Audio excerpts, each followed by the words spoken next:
Hello there. I wonder what you make of this quote. A person whose religion is the genuine article will manifest that fact by being careful in what he or she says. Well, in this series of thoughts from the book of James, we've reached chapter 3, which is known for containing what's sometimes referred to as the speech ethics of the New Testament. Very practical advice, particularly about what we do with our tongues, although in contemporary application, it's also about how we communicate via our fingertips in so much written communication, not least on social media. It is a sobering chapter for anyone who believes that they can and should stand up and speak in church. Not many should be teachers of the faith, says James, because teachers will be judged more strictly. The section opens. And then it continues. All of us make mistakes. Anyone who makes no mistakes in speaking is perfect, able to keep the whole body in check with a bridle. If we put bits into the mouths of horses to make them obey us, we guide their whole bodies. Or look at ships. Though they are so large that it takes strong winds to drive them, yet they are guided by a very small rudder wherever the will of the pilot directs. So also the tongue is a small member, yet it boasts of great exploits. And then James goes on to explore the impact of what can be achieved with our tongues.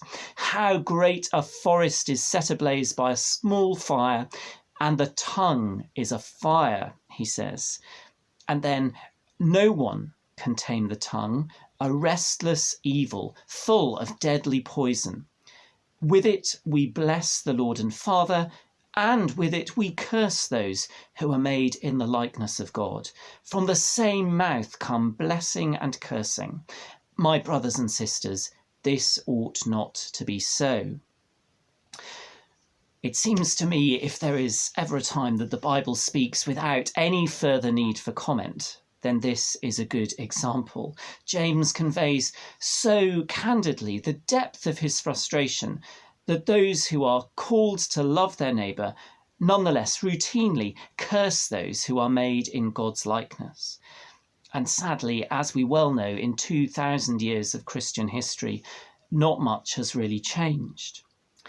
But I do really believe that unless all of us as individuals and then corporately as churches, unless we really begin to take seriously what James is saying here, the church and individual Christians end up looking and sounding just like everyone else.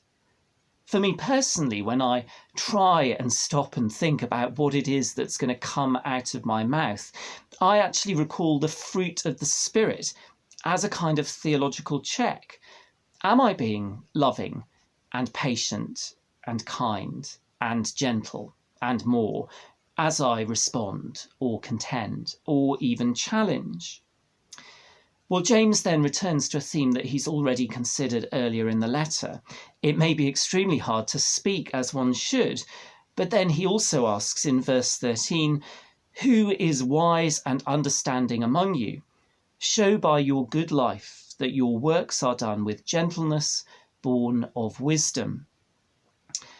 Of course, the church and individual Christians have a prophetic duty to speak up and speak out, not least about injustice.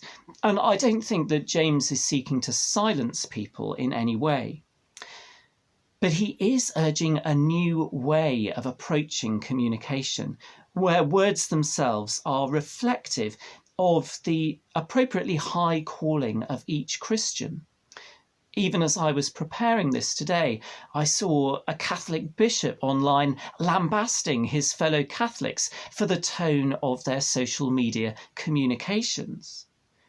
James ends this chapter with these words: "The wisdom that comes from heaven is first of all pure, then peace-loving, considerate, submissive, full of mercy and good fruit, impartial and sincere.